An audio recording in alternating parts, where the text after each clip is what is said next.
Welcome to all student of BSc Part First in Mehta PG college online classes. देखिए हम लोग पढ़ेंगे BSc का जो मैथमेटिक्स है उसके बारे में पढ़ेंगे कि कैसे क्या आप लोगों को पढ़ना है, कैसे क्या मैथमेटिक्स की बुक्सेज होती हैं, कैसे क्या पेपर्स होते हैं।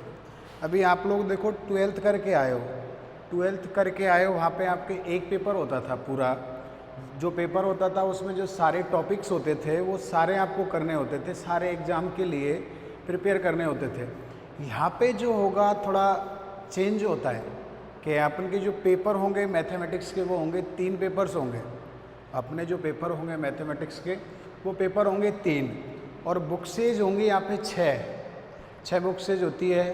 फिर एक पेपर होता है यहाँ पे 40 मार्क्स का, 40 मार्क्स का होगा, 40 नंबर का होगा, ठीक है। उसमें क्या होता है, यूनिट डिवाइडेशन होता है। प्रत्येक पेपर में यहाँ पे यूनिट डिवाइडेशन होगा। एक पेपर में आपके 5 यूनिट्स होती है, एक पेपर में 5 यूनिट्स होती है। एक यूनिट आपके 8 नंबर की होती है। देख लीजिए इधर बीएससी पार्ट फर्स्ट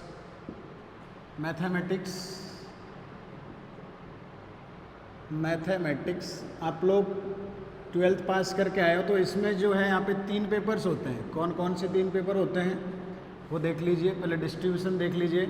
पहला होता है डिस्क्रीट मैथमेटिक्स,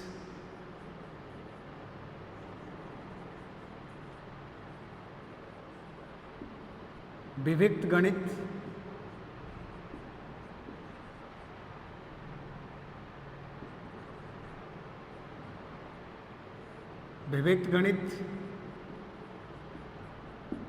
ठीक है।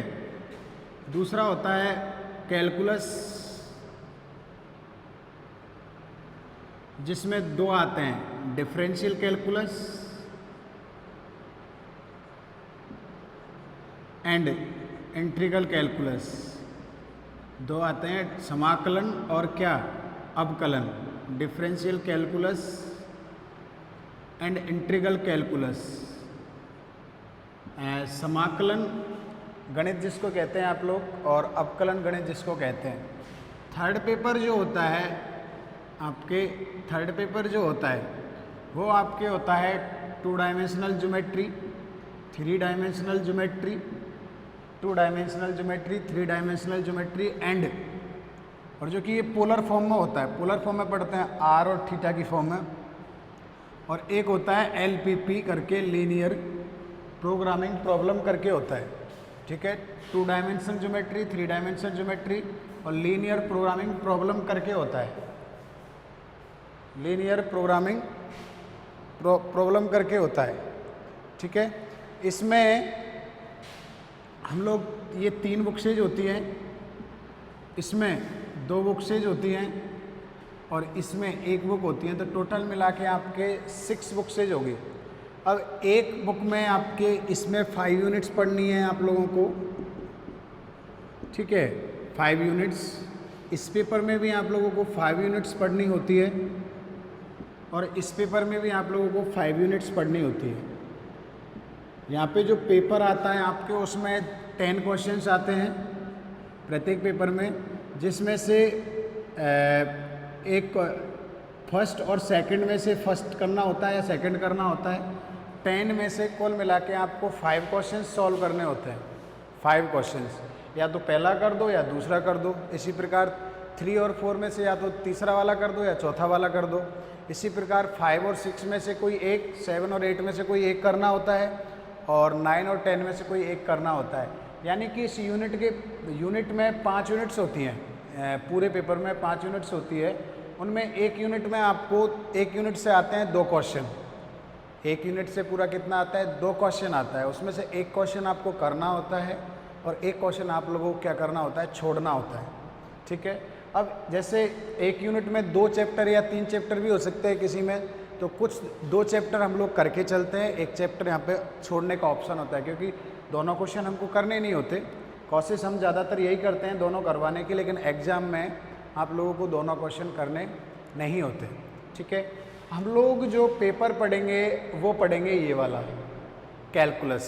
अभी जो इसी एट ए टाइम हम जो पेपर पढ़ेंगे वो पढ़ेंगे कैलकुलस वाला, और इसमें सबसे पहले पढ़ेंगे हम लोग क्या, differential equation, sorry differential calculus पढ़ेंगे, जिसको आप लोग किस नाम से कहते हो, अवकलन, हिंदी वाले अवकलन गणित, डिफरेंशियल कैलकुलस।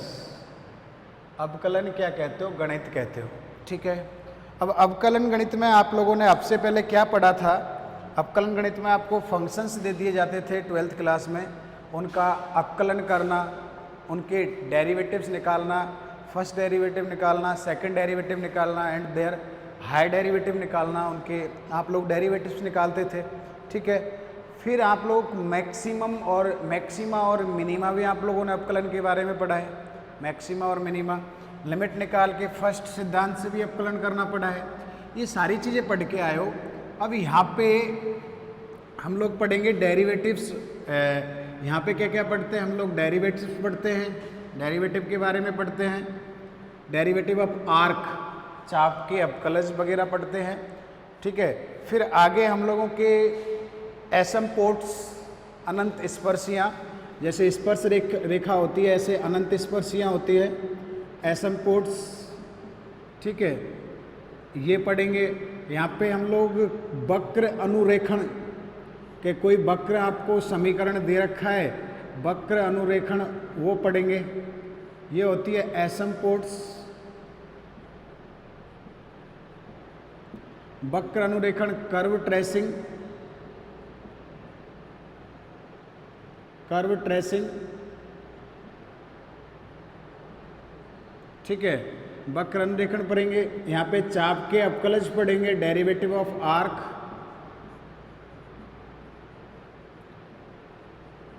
चाप के अवकलज, डेरिवेटिव ऑफ आर्क, चाप के अवकलज पढ़ेंगे, derivative of arc, derivatives of arc, ठीक है।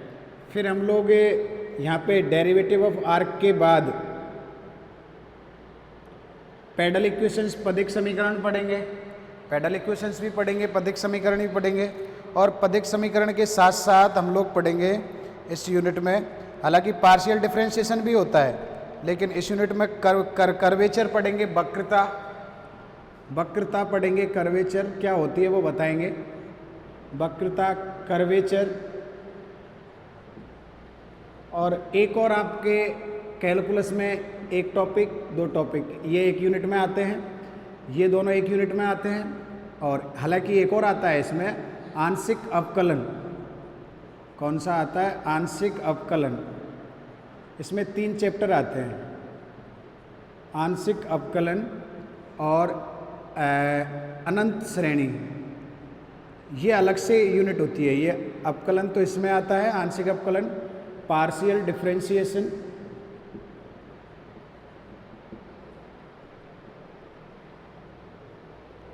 पार्शियल डिफरेंशिएशन, डिफरेंशिएशन, ठीक है। अवकलन गणित, सॉरी अनंत, अनंत श्रेणी, इन्फिनिट सीरीज, सीरीज आप लोगों ने पहले पढ़ी होगी, arithmetic progression, geometric progression, harmonic progression, समांतर श्रेणी, गुणोत्तर श्रेणी और हरात्मक श्रेणी आप लोग पढ़ चुके हैं। ये होती है इनफाइनाइट सीरीज, इनफाइनाइट सीरीज, ये एक यूनिट में है। तो ऐसे आपकी जो अवकलन गणित वाला जो पेपर है कैलकुलस वाला, उसमें 2 होते हैं, इंटीग्रल कैलकुलस और डिफरेंशियल कैलकुलस। तो उसमें हम ये 5 चैप्टर्स, 1, 2, 3, 4 और 5 चैप्टर्स पढ़ते हैं। ये आप चाहे तो पढ़ सकते हैं और चाहे तो आप लोग क्या कर सकते हैं, छोड़ सकते हैं, क्योंकि यहाँ से आपका क्वेश्चन हो जाता है, इधर इन दोनों से क्वेश्चन हो जाता है, इधर इससे हो जाता है। हालांकि इस यूनिट में 2 चैप्टर और होते हैं होने को, तो कि आप लोगों उच्चिष्ट और निम्निष्ट, उच्चिष्ट और निम्निष्ट आप लोग निकालना नहीं सीखे थे 12th क्लास में, वो उच्चिष्ट और निम्निष्ट यहाँ पे डबल वेरिएबल्स के लिए यहाँ पे भी निकलता है।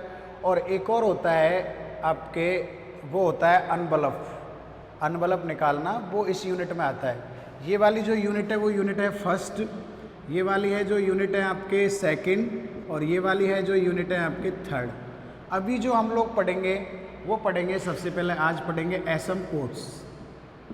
इंग्लिश वाले एसिम्पोट्स और हिंदी वाले अनंत स्पर्शियाँ।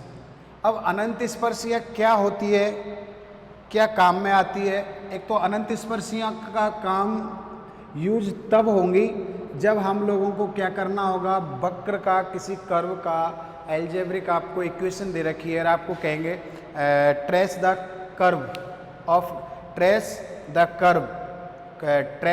Curve of given equation. Given equation का कर्व ट्रेस कीजिए, वक्र अनुरेखण कीजिए, या फिर आपको इंटीग्रल में जाके करोगे आप लोग तो एक कर्व दे रखा होगा, वो कह के चलेगा क्वेश्चन में कर्व और उसकी अनंत स्पर्शी के बीच का क्षेत्रफल ज्ञात कीजिए। तो वहाँ पे आपको अनंत स्पर्शियाँ निकालने की जरूरत पड़ेगी, एसिम्पोट्स आप लोगों को निकालने की क्या पड़ेगी, आवश्यकता पड़ेगी। अब एसिम्पोट्स क्या होती है तो आप लोगों ने देखो पिछली क्लासों में पढ़ा है, क्या पढ़ा है ध्यान से देखें। पिछली क्लासों में आप लोगों ने ऐसे ये जो पढ़ा था सर्कल, ऐसे इसमें बना लो या ऐसे बना लो, सर्कल पढ़ा है, एलिप्स पढ़ा है, एलिप्स पढ़ा है, ठीक है। आप लोगों ने पैराबोला पढ़ा है, जो कि 4 होते हैं, पैराबोला भी आप लोगों ने पैराबोला पढ़ा है, ठीक है। हाई पैराबोला भी आप लोगों ने पढ़ा है।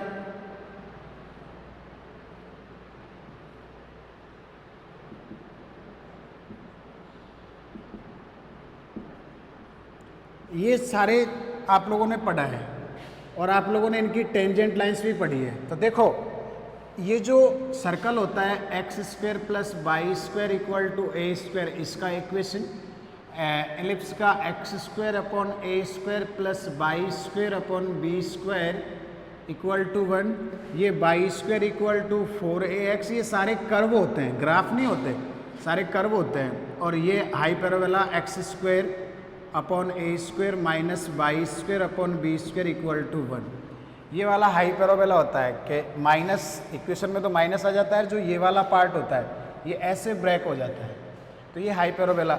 अगर आप लोग ध्यान से देखें या उस समय आप लोगों ने सोचा हो, ठीक है क्या, कि ये कर्व तो होते हैं फाइनाइट, यहीं से चालू होते हैं और यहीं पे ख़त्म हो जाते हैं। ये दोनों जो कर्व होते हैं ये तो होते हैं फाइनाइट, ठीक है। तो इनकी कोई स्पर्श रेखा होगी, कोई भी टेंजेंट लाइन होगी जो कितनी डिस्टेंस पर जाके होगी, ओरिजिन से फाइनाइट डिस्टेंस पर ही होगी, इनफाइनाइट डिस्टेंस पे हो ही नहीं सकती, कहीं दूर तो हो ही नहीं सकती ना। इसकी भी देखोगे तो कोई भी टेंजेंट लाइन जो होगी कहाँ पे होगी, आपके फाइनाइट डिस्टेंस पे जाके भी होगी, फाइनाइट डिस्टेंस पे होगी, कहीं भी इनफाइनाइट पे नहीं होगी, बिल्कुल नहीं, क्योंकि कर्व भी आपके दोनों क्या है, फाइनाइट, ये भी फाइनाइट है, परिमित कर्व है या सीमित कर्व है, और ये भी क्या है, परिमित और सीमित कर्व है। बट ये जो दोनों हैं आपके, ये भी ऐसे आगे तक जाता जाता है, ये भी आगे तक जाता जाता है, ये भी इनफाइनाइट है और ये भी इनफाइनाइट है।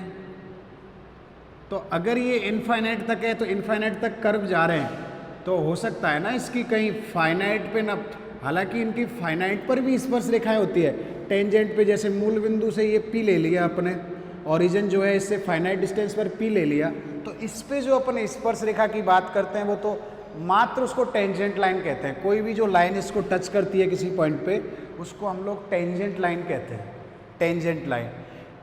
फाइनाइट डिस्टेंस पे इन दोनों में तो सिर्फ टेंजेंट लाइन होती है, इन दोनों के पास जो फाइनाइट और इनफाइनाइट कर्व होते हैं, टेंजेंट लाइन भी होगी और एसिम्पोट्स भी होगी, अनंत स्पर्शियाँ भी होगी। अब अनंत स्पर्शियाँ क्या होती है, जो इसको फाइनाइट डिस्टेंस पर ओरिजिन से जो टच करती है लाइन या स्ट्रेट लाइन, सरल रेखा जिसको हम लोग कहते हैं, तो वो आपके कहलाएगी स्पर्श रेखा। जिस कर्व की आप बात कर रहे हो उसी कर्व की वो आपके कहलाती है स्पर्श रेखा।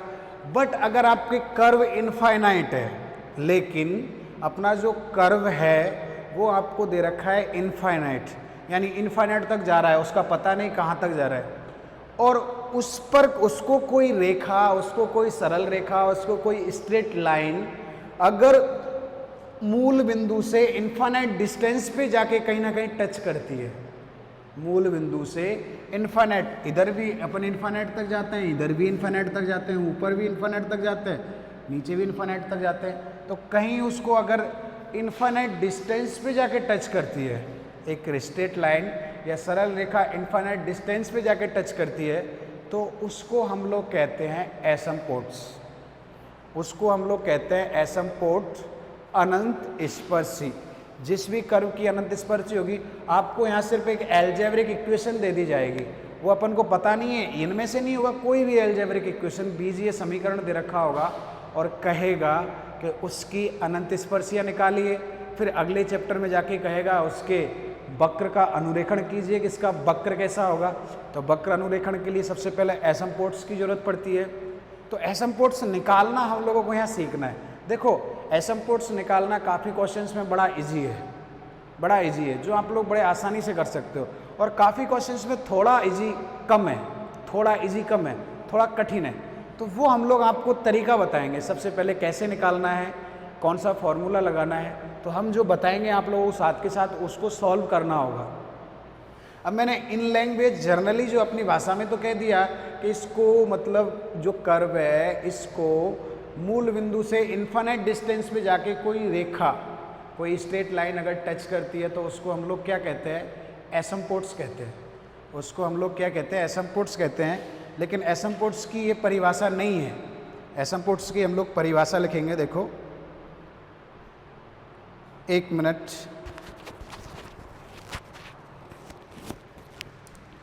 जब तक देखो ये नोट करो।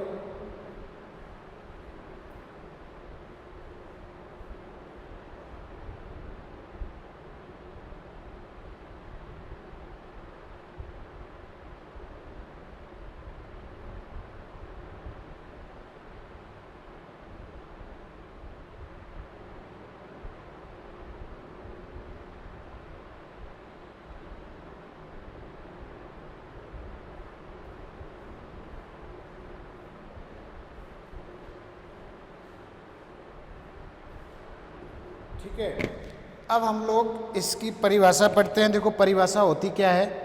जनरली तो आपने समझ लिया कि एक straight line which touch the curve at infinite distance from the origin.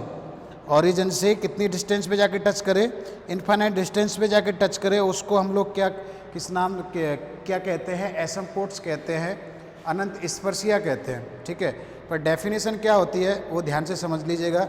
सबसे पहले तो जो कर्व दे रखा है आपके, वो फाइनाइट नहीं होना चाहिए, वो कर्व क्या होना चाहिए, इनफाइनाइट होना चाहिए। ठीक है, कर्व एक्स एक्सिस के अलोंग भी इनफाइनाइट होगा, यहाँ पे जो दे रखे होंगे आपको, और बाई एक्सिस के अलोंग भी इनफाइनाइट होगा। ज़रूरी नहीं है एक्स, जैसे एक्स की तरफ दिख रहा है, ज़रूरी नहीं है एक्स हो बाई एक्सिस की तरफ, क्योंकि पैराबोला भी आपके ऊपर की तरफ भी होता है। X square equal to 4ay भी होता है parabola. X square equal to क्या होता है, 4ay भी होता है, तो वो भी इनफाइनाइट होता है। ये भी इसमें अगर ये जो आपके इक्वेशन है, इसमें इसको पॉजिटिव कर दिया जाए और इसको नेगेटिव कर दिया जाए, तो ये जो ब्रांच है ये ऊपर चली जाती है, जो ये पैराबोला की ये ब्रांच है। इसमें भी अपन के 4 होते हैं, अगर इसको माइनस कर दिया जाए तो इधर आ जाएगा। X square equal to 4ay कर दिया जाए तो इधर चला जाएगा, और अगर x square equal to minus 4ay चला जाए तो ये इधर चला जाएगा। तो ये भी आपके क्या होते हैं, इनफाइनाइट होते हैं। तो आप लोग पहले मैं हिंदी में लिख देता हूँ आप लोगों को, फिर इंग्लिश वालों के लिए भी डेफिनेशन लिखेंगे। देखो, अनंत स्पर्शी क्या होती है वो हम लोगों ने देख ही लिया कि एक सरल रेखा जो इन्फाइनाइट पे जाके, कोई मूल बिंदु से इन्फाइनाइट डिस्टेंस पे जाके, तो कर्व तो इन्फाइनाइट तक जा ही रहा है, तो एक सरल रेखा अगर इन्फाइनाइट डिस्टेंस पे जाके किसी को टच करती है, कर्व को मूल बिंदु से इन्फाइनाइट डिस्टेंस पर, तो वो आपकी क्या होती है, अनंत स्पर्शी। एसिम्पोट्स, अनंत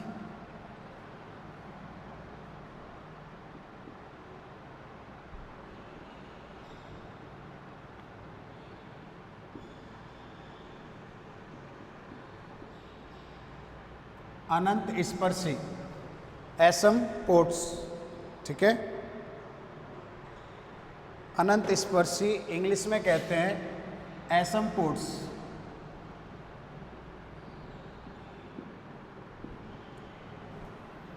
यदि, पहले डायग्राम में देख लीजिए, कोई भी कर्व है, मैं ऐसे ले रहा हूँ, कोई भी कर्व है आपके कहाँ तक जा रहा है, इन्फानेट तक जा रहा है, ये इन्फानेट तक जा रहा है। या ऐसे भी ले सकते हो आप लोग, जैसे हमने ले रखा था, ऐसे भी ले सकते हो, ऐसे भी ले सकते हो, कैसे भी कोई भी कर्व ले लो, ठीक है। तो यदि कोई बिंदु P, यदि किसी वक्र पर, परिभाषा पढ़ रहे हैं, यदि किसी वक्र पर,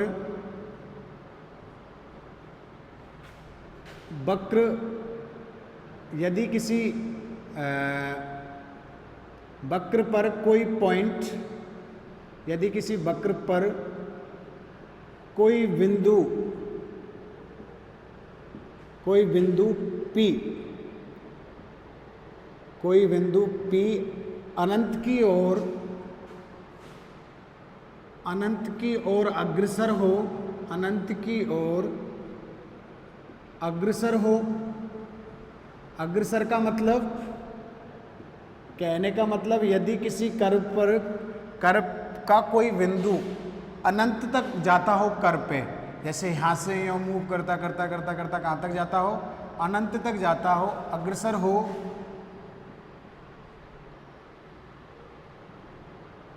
तब ऐसी स्थिति में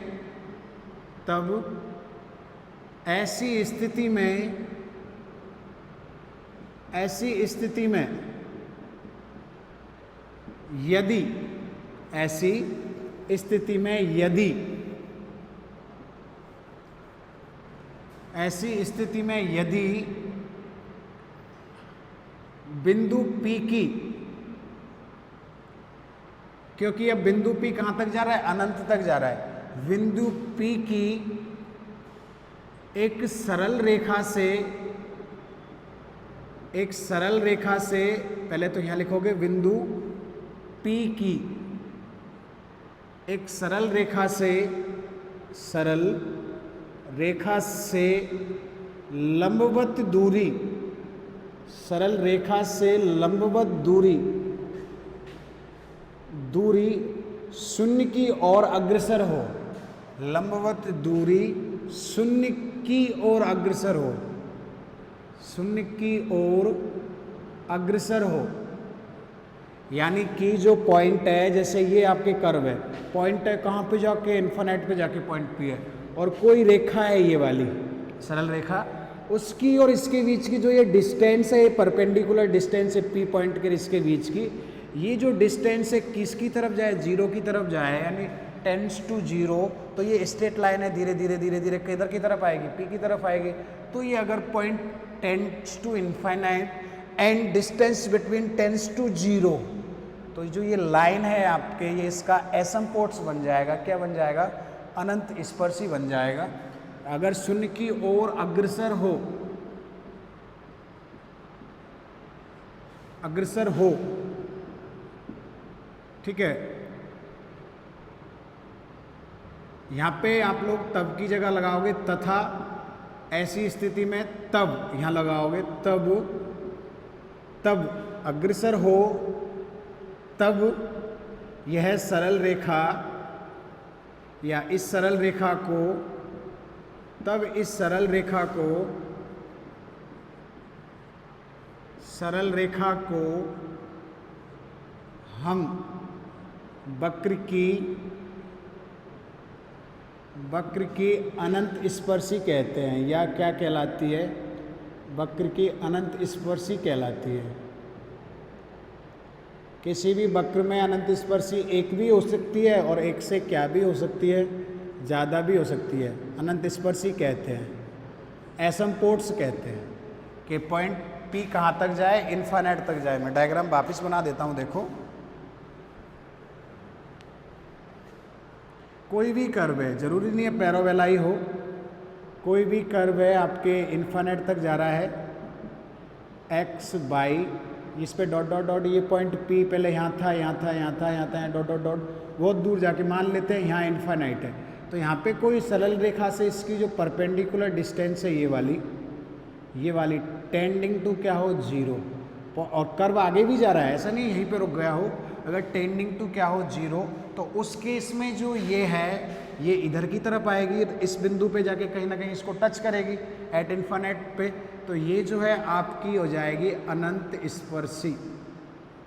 क्या हो जाएगी? अनंत स्पर्शी एसिम्पोट्स। इंग्लिश वालों के लिए अभी लिखते हैं हम लोग, पहले हिंदी वालों के लिए लिख लिया एसिम्पोट्स। अब इंग्लिश वाले लिखो, if any point on the curve, if any point on the curve, point का नाम क्या ले रखा है हम लोगों ने? Capital P। On the curve tends to infinity, on the curve या on the curve tends to infinity, infinity bracket में लिख लो, moving along curve, moving along curve, और कहां तक जाए? इन्फिनिटी तक जाए, tends to infinity. And in that case, in that case या इन सच केस, इन सच केस या इन that case, if perpendicular distance, perpendicular distance, perpendicular distance of point P, perpendicular distance of point P from, perpendicular distance of point P from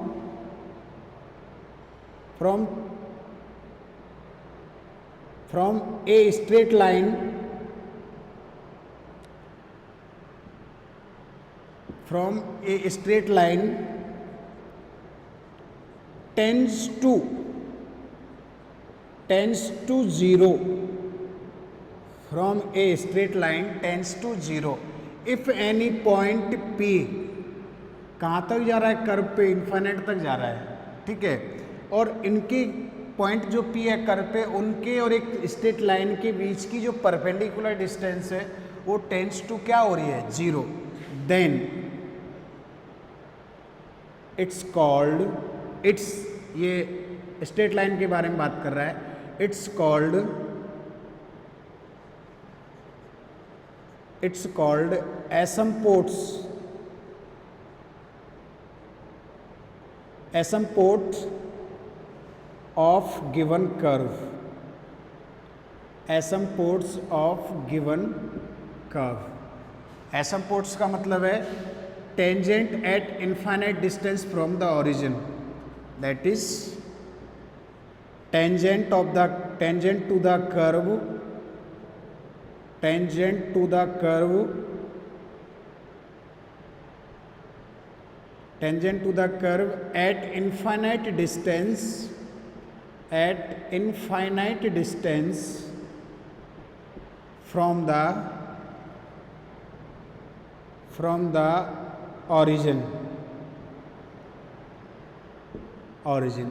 या तो कुछ लोग ऐसे कहते हैं कि ये पॉइंट इन्फिनिट पे हो, कुछ लोग इसको दूसरी तरीके से मॉडिफाई करके ये कह देते हैं कि ये जो लाइन है ये फाइनाइट डिस्टेंस पे हो लेकिन ये किसी कर्व को जाके इन्फिनिट डिस्टेंस पे टच करे, या कुछ लोग ऐसे भी कहते हैं कि ये लाइन इन्फिनिट डिस्टेंस पे हो। हम लोगों ने क्या लिया है? पॉइंट P को मूव करवाया है कर्व के अलोंग, कहाँ तक मूव करवाया है? इन्फिनिट डिस्टेंस तक मूव करवाया है कर्व P को। फिर एक सरल रेखा के बीच की डिस्टेंस और परपेंडिकुलर डिस्टेंस उस पॉइंट के और इसके बीच की वो आपने टेंडिंग टू 0 की है, तो आपके क्या कहलाती है? ये एसिम्पोट्स कहलाती है, अनंत स्पर्शिया कहलाती है, ठीक है। ये तो अनंत स्पर्शिया हो गया। अब अनंत स्पर्शियों के प्रकार, टाइप ऑफ एसिम्पोट्स, तो अनंत स्पर्शिया 3 प्रकार की होती है। कौन कौन सी देख लेना? टाइप ऑफ एसिम्पोट्स, अनंत स्पर्शियों के प्रकार,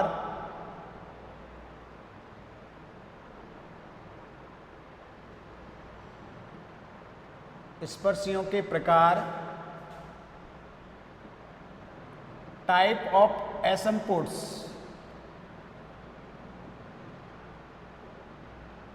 type types of SM ports.